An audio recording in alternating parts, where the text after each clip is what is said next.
तो उस कौशिक महामुनि जो सुमति के पति कहलाते थे, जब पत्नी पतिव्रता होकर उनको पति को पतिव्रता धर्म का शीर्षता हुई और उन्हें जब पता था कि कौशिक महामुनि एक कुष्ठ व्याधिग्रस्त व्यक्तित्व है, उनकी सेवा और पतिव्रता धर्म से मैं इस संसार को जीतूंगी, ये अपनी जिद के कारण उन्होंने उनके साथ शादी की। लेकिन सुमति माँ आने से पहले, सुमति माँ पत्नी होने से पहले भी कौशिक महर्षि बहुत सिद्ध थे। उनकी सिद्धता के बारे में इतना कहा जाता है कि वे इस संसार में जिस देवता को बुलाते, देवता घोड़ा कर सामने आके खड़े हो जाते थे। इतनी सिद्धि उनके पास थी। वे मृत्यु को रोक सकते थे, इतनी सिद्धि उनके पास थी। लेकिन आपके अच्छे हुनर वाले आदमी के पास कोई कोई बुरी आदत जरूर होती है, या तो पीने की, या तो खाने की, तंबाकू जमाने की। अब आप मैं बार-बार सारे आदतों को कैसे दोहराऊं, आप सभी लोग जानते हैं अच्छी तरह है। इसके बारे में आप निष्णात हैं, आप विद्यावान हैं, विद्या आपको जानते हैं। तो वैसे कौशिक महामुनि को स्त्रियों के पीछे घूमने की विद्या ज्यादा थी। स्त्रियों के पीछे घूमते थे और उनको कुष्ठ विद्या आ गई, कुष्ठ व्याधि आ गई।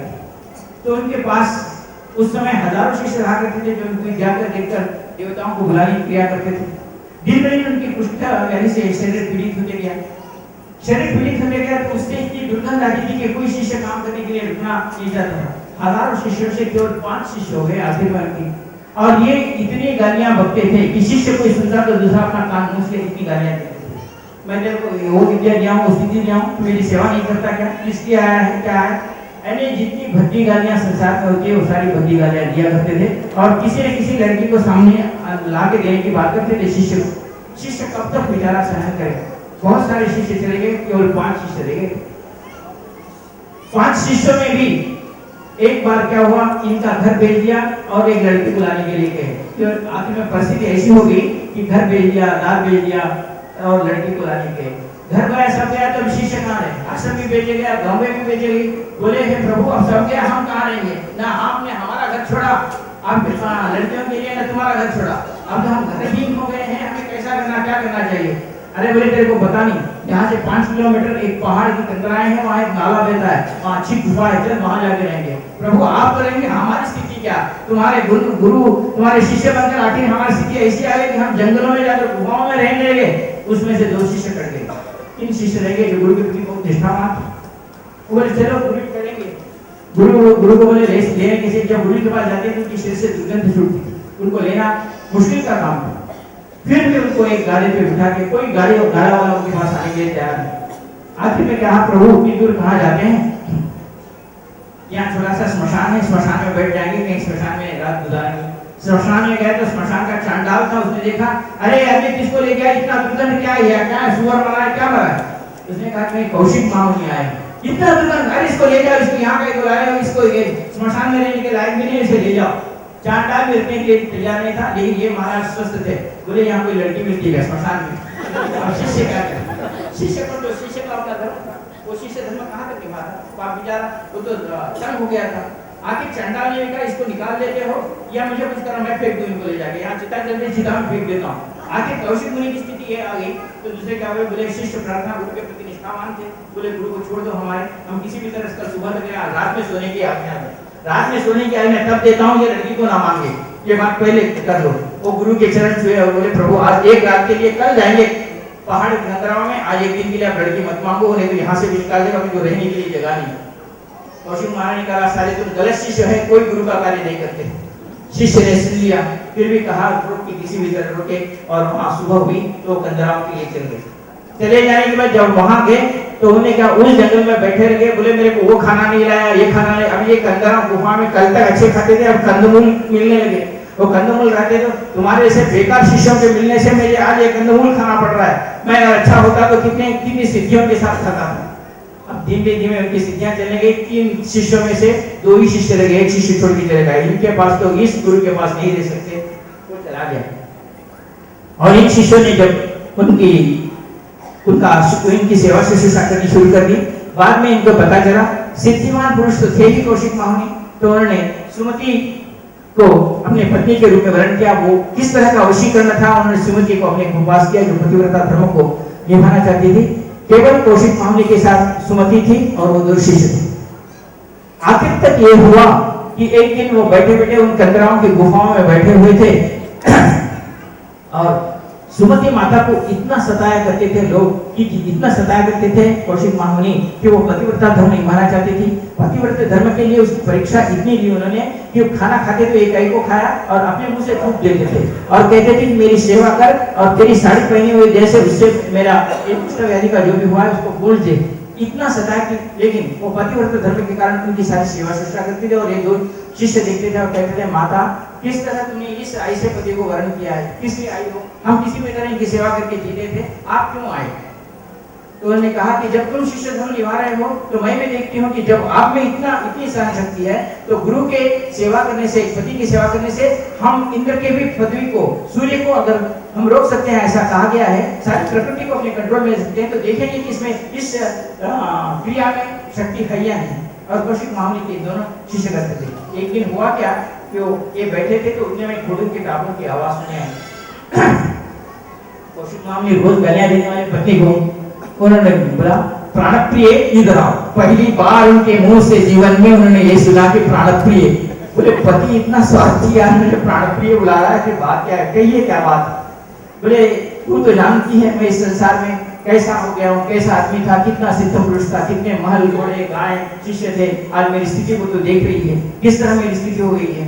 लेकिन आज क्योंकि तुझसे बहुत प्रेम हो गया है, तू जानती है। बोले कहिए क्या बात करनी, क्या कहा? तू यहाँ में कुछ खाना चाहिए, आपको कुछ ला के दूं, क्या करूं? तो बोले कुछ नहीं, अभी मेरे पास देने के लिए तो कंदमूल है। अरे तू क्या याद देगी, मैं अच्छी तरह जानता हूँ, यहाँ तो कंदमूल ही देगी तू, और वो नाले का पानी पिलाएगी, इसे सब मुझे दे क्या सकती है? लेकिन फिर भी प्राणप्रिय आज मेरी एक इच्छा हो रही। बोले क्या? अभी अपने घर के पास से तूने घोड़ों की टापों की आवाज सुनी जिसको घुंघरू लगाए हुए थे? मैं नहीं सुनी। अरे सुनी कैसे नहीं? हाँ हाँ सुनी। बड़ी बात में शिष्यों को पूछा गया, तुम्हें सुने? हाँ सुना। हाँ हाँ मैं जब जा रहा था, मैं नाले पे खड़ा हुआ था, तुझे पता है उस घुंघरू वाली टांगे में कौन बैठा हुआ था, उस घोड़े पर कौन बैठा हुआ था? अरे एक जमाने की रत्ना नाम की वेश्या थी, उसकी बेटी छोटी थी, अब जवान हो गई है, उसको देखे तो मेरा दिल चकरा गया। अब कुछ न कुछ कर, ये आखिरी बार है, उस वेश्या को मेरे पास ला दे। एक पत्नी को पूछ रहा है एक पति। दोनों शिष्यों में इतना गुस्सा आया कि इसको गला घोंट दो क्या इस गुरु का, ऐसा गुस्सा है अपने पति को, इतना कष्ट पहुंचाता। पत्नी ने कहा प्रयत्न करते हो, अगर मिले तो लाके देते हैं। तो उसने कहा तू प्रयत्न करने का क्या है? और उन्होंने माता सुमति के गले का मंगलसूत्र जोर से खींच दिया और शिष्यों को कहा कि बोल कौशिक महामुनि ने यह मंगलसूत्र भेजा है और उसको आने के लिए रात को बोल दे। शिष्यों के आंखों से आंसू आए। माता सुमति अपनी ओर देखकर रोने लगी।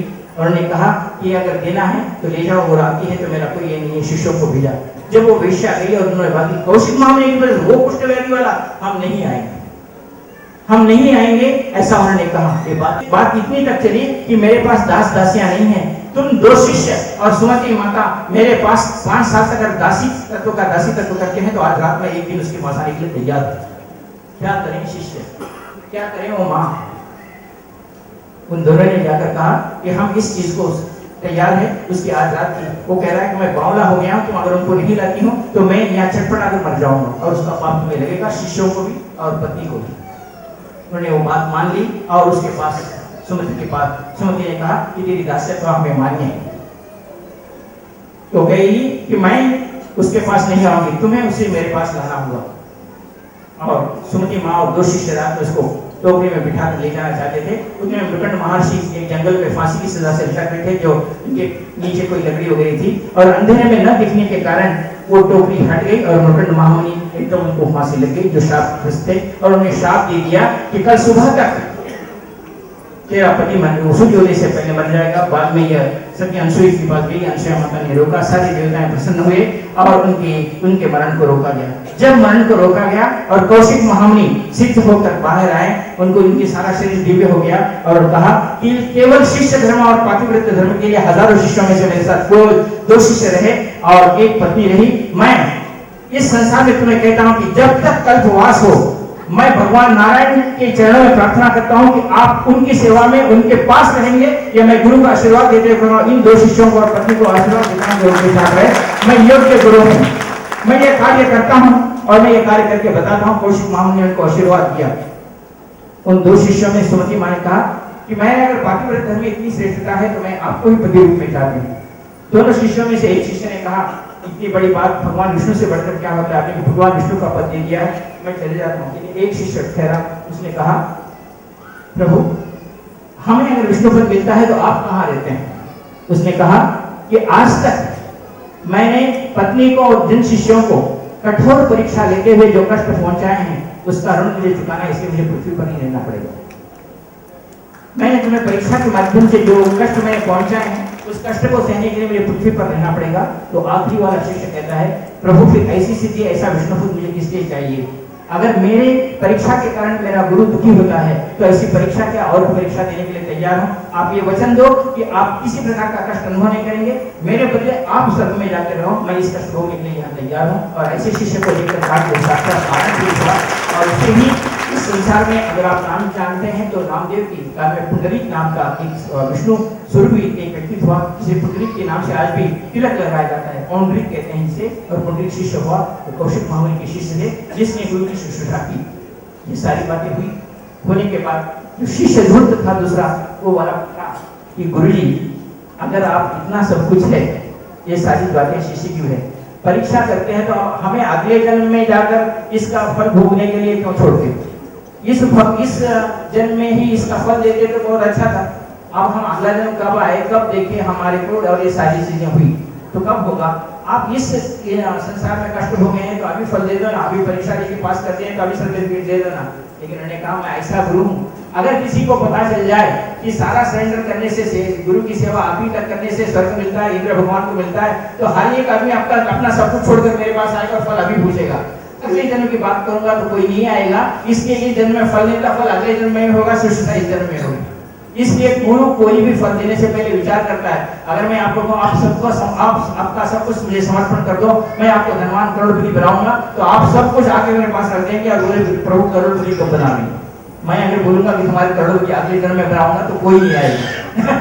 इस बारे में सोचने के लिए हमें जो क्रिया करनी है गुरु क्रिया करता है। तो इस क्रिया में इसको मैं इस बात को इसलिए बता रहा था कि सिद्धाश्रम के केवल कौशिक महामुनि भी थे, और उस कौशिक महामुनि को सिद्धाश्रम पहुंचने के लिए, सिद्धाश्रम रहने के लिए उन्होंने जो किया कि हर एक जीवन के हर एक शिष्य में परीक्षा थी, और उस परीक्षा में पास या उत्तीर्ण होने के लिए जिस अंगीठी से, जिस अग्नि से गुजरना पड़ता है, जिस तपस्या से जिस तप से गुजरना पड़ता है, उस तपस्या के लिए हम सक्षम हैं।